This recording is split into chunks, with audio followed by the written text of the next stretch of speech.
What's your scariest convoy story? We were running supplies from FOB Liberty to a smaller outpost in Anbar province when our lead vehicle hit an IED about 2 clicks from our destination. The explosion flipped their Humvee completely over, and we could see smoke pouring out of the wreckage while enemy fire started coming from both sides of the road. My gunner Wilson was screaming into the radio trying to get air support while I'm trying to maneuver our vehicle to provide cover for the overturned Humvee that had our squad leader and medic trapped inside burning metal. The worst part was hearing Sergeant Martinez on the radio saying he was pinned under the vehicle and couldn't feel his legs while small arms fire kept getting closer to our position from the tree line.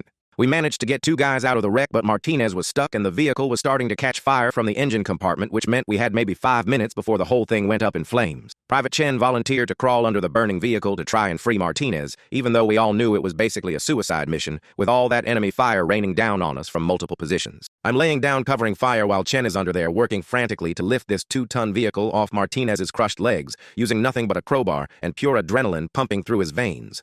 The flames are getting bigger, and I can smell burning diesel fuel, which means the gas tank is about to explode and kill everyone within 50 feet of that Humvee wreckage. Chen finally manages to drag Martinez out just as the whole vehicle erupts in this massive fireball that singed the hair off both of them and threw them 10 feet away from the wreck like rag dolls. We loaded Martinez into our vehicle and started racing toward the outpost while he's bleeding out in the back seat, asking me if his wife was going to be okay without him and if his newborn daughter would remember him when she grows up. I kept telling him he was going to make it home and see his little girl grow up, but I could see the life leaving his eyes with every mile we drove through that desert heat. Martinez died in my arms 3 minutes before we reached the outpost where the medics were waiting with a helicopter to take him to Baghdad for emergency surgery that never happened. His last words were, "Tell my little girl that Daddy tried to come home to her, but sometimes heroes don't make it back from war and that's not their fault. Sometimes the scariest thing about war isn't dying. It's living with the faces of the ones who didn't make it, and knowing their families will never be whole again because of choices made thousands of miles away."